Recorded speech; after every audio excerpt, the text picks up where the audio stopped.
David, we know the IRA was responsible for Enniskillen, but no one has ever been charged or convicted.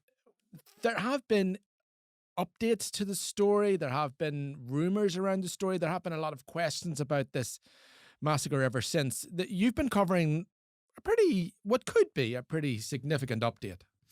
Yes, well, the genesis of this story and looking into this story, it started with the Times in London. They did a podcast and then a subsequent story relating to Enniskillen. And then that prompted me to look further into it. So in their initial story, they spoke of a woman being involved, a senior player in the bombing, and that was told to them by Garda, a Garda source. So that led me to then try to dig down further in that and speak to people in Enniskillen. I spoke to a range, about eight different sources, most of them on the record, including victims, survivors, and politicians, local representatives, to try and see what was this news to them and what they might know about it. What can you tell us about this twist? Yeah, so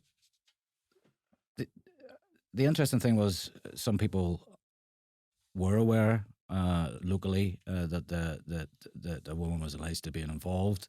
A name was the same name was given to me by multiple sources. Obviously, we couldn't publish that for legal reasons. But in relation to that woman, it was said that she was involved. Later, moved to America, moved back to the area, and there was a lot of corroborating evidence to the fact that, you know, in terms of being on the electoral roll, in terms of being back in the town, that was true. So the next step then was to gauge reaction to that. Some people actually weren't aware or hadn't seen her. Some people had, and then, you know, the thing is that for campaigners and victims, you know, that kind of stuck in the craw a little bit in terms of, you know, this, if there was someone who it was either involved in an Enniskillen bomb atrocity or had knowledge of that, was in that world, that sphere, and is walking the streets of Enniskillen now, you know, that was the crux of the matter for campaigners and victims, because no one has ever been brought to justice.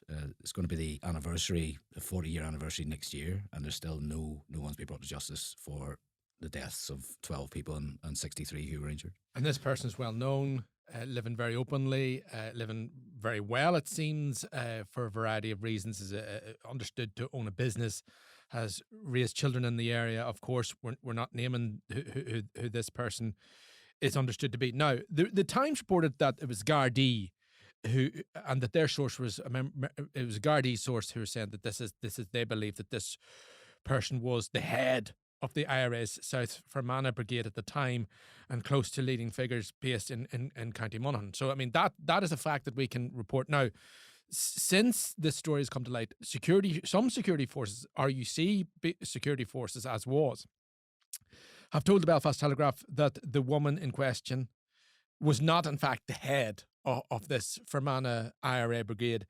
and that they don't have evidence that this person was involved in the bombing, but but was involved and heavily involved in republicanism and with links to people who were the leaders of the IRA in Fermanagh at the time.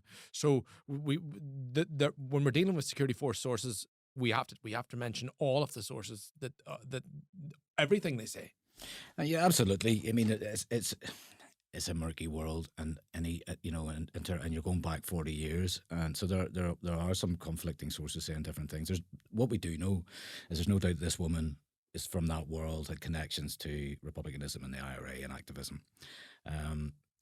What we were able to ascertain as well is that she has, unlike victims, and Stephen Gault, I know you've spoken to, and you know, he spoke to me as well and said how he was deprived of memories growing up because he was 18 when his father was murdered in the bomb.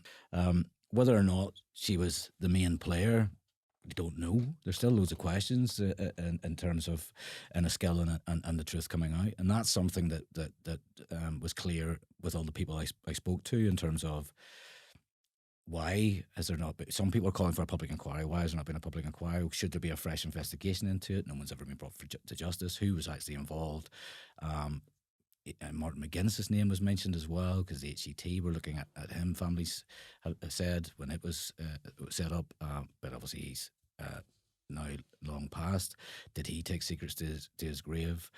So there's yes, there is a lot of unanswered questions, and for some of the campaigners and groups, getting answers to those questions is as important as actual justice. If no, you mentioned you spoke to Stephen Gault, and he's kind of at this stage coming up in 40 years, maybe lost a little bit of hope that he's ever going to see justice in his lifetime. But I spoke to Kenny Donaldson from the victims and survivors group SEF, and he said that even accountability and answers would be of some comfort, whether or not it leads to any convictions. So there's still a lot of unanswered questions and unfinished business, and I think that's the big issue, because it's one of the major atrocities of the Troubles. And of course, the population of Fermanagh isn't very large. A lot of people know each other. Protestant Catholics live beside each other, live very much mixed together. And people know that the IRA unit responsible for this, many of whom were from Fermanagh, so they do know the people, like many things, have a strong impression of who they think is involved, and they're very, very hard to live side by side with people. Now, there's another fresh angle to this story, and that is that fresh legal action is being prepared by KRW Law, Kevin Winter's solicitor, which represents some of the victims' families. So they're working on a civil action. Can you tell us anything more about that? Yes, that's a new angle that I was able to break as part of the story. Kevin Winters was good to work with me on that in terms of representing some of the families, because I reached out to him because he last year was calling for a public inquiry, and there have been subsequent calls since, even people I spoke to as part of the investigating the story. Tom Elliott and others have called for a public inquiry, the former Ulster Unionist leader and now in the House of Lords. But Kevin Winters was able to go further than the call for the public inquiry and tell me that, I quote, "We are working on renewed civil action against the state over allegations of an intelligence agenda in relation to the initial police investigation. The case is being taken in the name of Joe Holbeach, a survivor of the attack." And then he also says any new information regarding the Enniskillen Bombing atrocity is to be welcomed as they continue their fight for justice. So that is a brand new development. That's something that Kevin Winters is working on. He's a history of representing victims of atrocities. I think we can extrapolate slightly what an intelligence agenda means, and that there's I suppose when you talk to people, and you've spoken to many people, it's an allegation that maybe at some level that the intelligence services, namely MI5, would have penetrated the IRA in Fermanagh to some extent, and therefore may have had some prior knowledge. This is what people want to know. No one knows, apart from perhaps a very select few of very old people now who were involved with MI5 at the time. But people have this gut feeling, people have these questions, and they want answered. So that's what people are going for. I mean, no one really knows. The history of Northern Ireland, history of the Troubles, is rife with accusations of and not just accusations, proof of agents, collusion. We all know things, steak knife and everything else. The Canova report, all of that leans into this, and it was very clear. So obviously that's what Kevin Winters is alluding to, but it's very clear from people I spoke to, like Tom Elliott, for example. He's asking the question, he doesn't know for certain, but he's asking the question, was there a desire to keep the peace process train rolling and suppress information? We don't know. Other people, in fact, nearly everyone I spoke to had, Stephen Gault and others had met with the HET, the Historical Inquiries team, which is no longer there, and said, they were given, until it was, stood down, the HET, they were given certain information. Martin McGuinness's name was mentioned. What did he know? Could something as devastating as the Enniskillen bomb happen west of the band without him knowing because of his position in the IRA at the time, as a commander or a 2IC, as it were, second commander.